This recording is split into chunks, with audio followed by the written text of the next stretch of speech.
Welcome back to the Deep Dive. We are heading straight into the heat and humidity of Southeast Asia today. We're plunging right into the source material from the opening practice session for the Singapore Grand Prix, Yeah. Marina Bay. Yeah, Marina Bay. It's just relentless, isn't it? One of the toughest circuits all year. You've got the heat, the bumps, those walls, and it demands maximum downforce. So we've gone through all the FP1 reports, the timing sheets, the minute-by-minute updates. Right. And our mission here is pretty clear. Yeah. Cut through the noise, find out who's actually looking quick, what kind of strategies might be unfolding, and maybe get a sense of driver confidence. That's huge here. Definitely. Confidence is everything when the barriers are that close. So let's get straight to it. The big headline from FP1, you really can't miss it. Fernando Alonso in the Aston Martin, P1. Astonishing, right? Fernando Alonso topping the timesheets. Yeah, absolutely. He finished free practice 1, quickest overall. A 1.31.117 was his time. That put him just ahead of Charles Leclerc in the Ferrari P2, and Max Verstappen was P3. So the veteran leads the way. Okay, P1 is one thing, but let's unpack that because the sources suggest this wasn't just, a last-minute glory run on softs. No, not at all. That's what makes it interesting. If you look back mid-session, most drivers were on the medium compound tire at that point. And Alonso, he put in a 1.32.054, which, okay, sounds slower, but compared to everyone else on mediums then. He was miles ahead. The report said 0.4 of a second clear. 0.4. Exactly. And 0.4 around Marina Bay. That's not like 0.4 at Spa or Monza. That's a huge margin here. Why is it so significant on this specific kind of track? Well, it just screams confidence, doesn't it? On a street circuit, especially one this demanding, finding 0.4 usually means a driver is absolutely on the limit, trusting the car implicitly. They're carrying more speed into corners where, the walls are right there. It suggests he's incredibly comfortable with the car's grip level right from the get-go. And that ties into something else we picked up from the source material, his mindset coming into the weekend. Oh, yeah, the quotes are striking. Alonso himself saying he feels he's operating in his maximum. Yeah. And that line about how some of the things he's doing now, he feels they would not have been possible 20 years ago. That's immense self-belief. It really is. Yeah. So you've got this driver feeling absolutely at the peak of his powers, putting in these headline times, but then you look across the garage, and the contrast is, well, it's stark. It's more than stark. It's kind of alarming if you're Aston Martin looking at the bigger picture. Lance Stroll, his teammate, finished P18. 18th. Yeah. And the gap wasn't small. It was almost 2 full seconds between Alonso in P1 and Stroll in P18. 2 seconds on the same track, theoretically in similar machinery. So what does that tell us? Does it suggest the car itself might be really tricky, maybe unstable, and Alonso's just wrestling it to the top? It certainly points that way. A gap that big often indicates the car has a very narrow operating window. It might be peaky, as they say, meaning you need to drive it in a very specific way with total commitment to extract the performance. If you're not quite comfortable or the setup isn't perfect, The performance just falls off a cliff. precisely. And on a bumpy, demanding street circuit, that commitment is hard to find if you're not feeling it 100%. It definitely raises questions about their consistency for points across both cars. Okay, that reliance on Alonso is one angle. Let's shift focus a bit to overall strategy, especially tires, because FP1 gave us some interesting early clues there. For sure. Tire strategy is always critical in Singapore, maybe more than anywhere else. Let's look at Ferrari. Carlos Sainz ended up P8 overall. Not spectacular on the face of it. Right, P8. But earlier in the session, similar to Alonso, he showed real strength on the medium tires. The timing data had him fastest of anyone at one point on mediums, a 1.31.812, so clearly the potential was there in the car. But here's the fascinating bit, the disconnect. We saw comments from Sainz before the session. Ah, yes, the pessimism. Exactly. He was quoted, sounding quite downbeat, saying he felt the car might be a little less competitive here.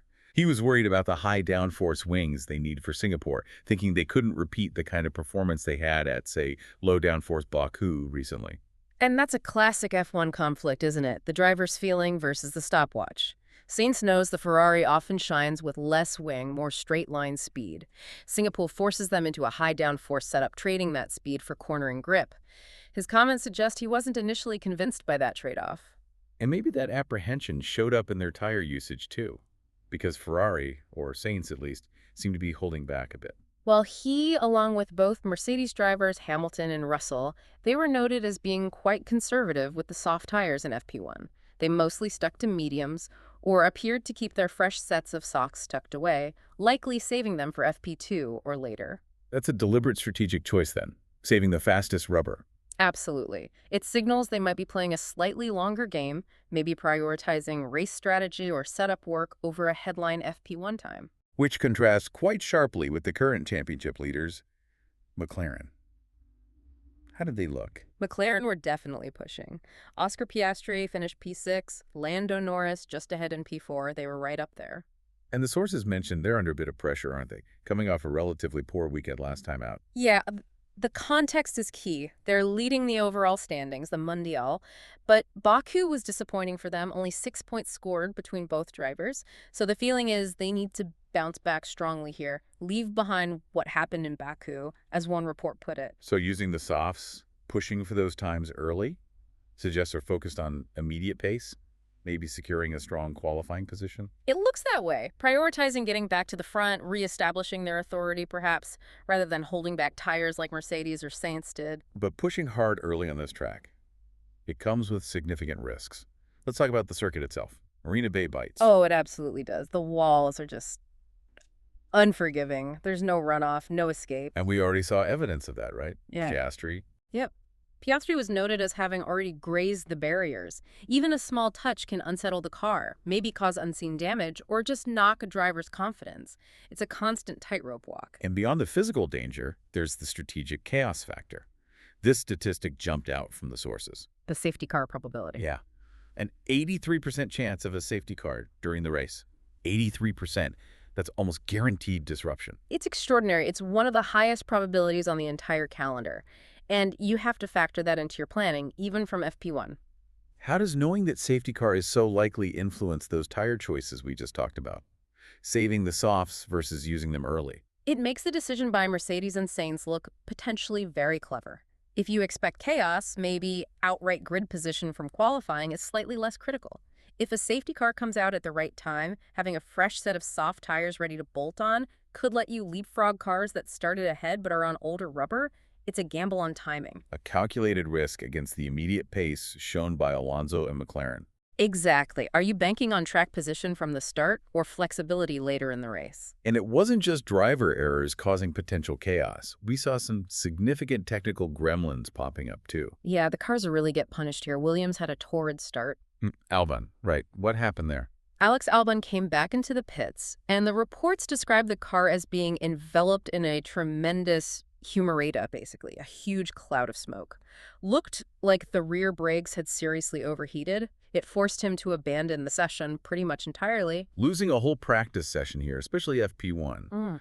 That's a massive setback for setup and understanding the track. Huge. Particularly on a circuit where braking performance and cooling are so critical, they'll be playing catch-up all weekend. And even for those who kept running, it wasn't smooth sailing. You mentioned Piastri hitting the wall, but he also had issues with the car's handling. Yeah, he reported over the radio that the car was muy subvirador, very understeery. Okay, what does understeer mean in practical terms around these tight Singapore corners? It means the front end doesn't want to turn in sharply. The car pushes wide. You have to wait longer to get back on the throttle on corner exit. On a track made up of mostly slow, tight corners where you need precision and quick changes of direction, understeer just kills your lap time and makes the car feel lazy. So even though McLaren showed good pace overall, that comment suggests they're still fighting the car, trying to find that perfect balance for the high downforce demands. Definitely. Finding that sweet spot between front and rear grip is the key challenge here. We also need to mention the track surface itself. It was changing constantly throughout FP1. Oh yeah, massive track evolution, which is typical for a street circuit on the first day. It starts green, meaning dusty and low grip.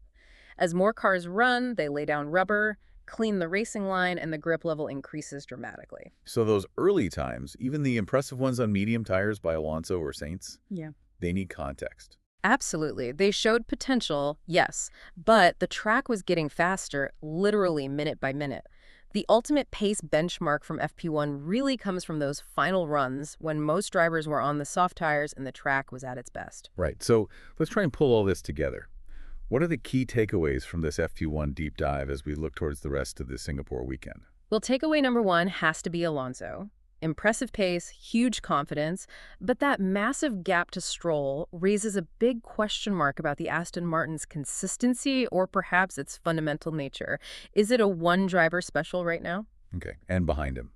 You've got the usual suspects close by. Leclerc looks strong for Ferrari, Verstappen wasn't far off in the Red Bull, and McLaren showed they have pace despite Piastri's comments about understeer. The fight at the front looks tight. But the really intriguing thing might be that strategic split, right? I think so. You have Alonso and McLaren pushing hard early, likely using their softs. And then you have Mercedes and, to an extent, Sainz at Ferrari, holding back those fresh, soft tires. That decision feels crucial, especially when you factor in that almost certain safety car. It sets up the core dilemma. So here's the final thought to chew on, the provocative question perhaps.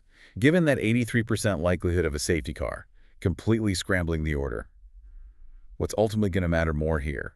Is it the raw, immediate pace we saw from Alonso getting track position early? Or is it the calculated gamble by teams like Mercedes and Ferrari, saving those fresh, soft tires, banking on chaos later in the race to deploy them and potentially steal a result? Speed versus strategy, with a high chance of randomness thrown in. That's Singapore in a nutshell. That's the question to ponder as we head into the next sessions. Where would you put your money? Fascinating stuff. Thank you for joining us for this deep dive into the Singapore FP1 source material. We will definitely be back with more insights soon.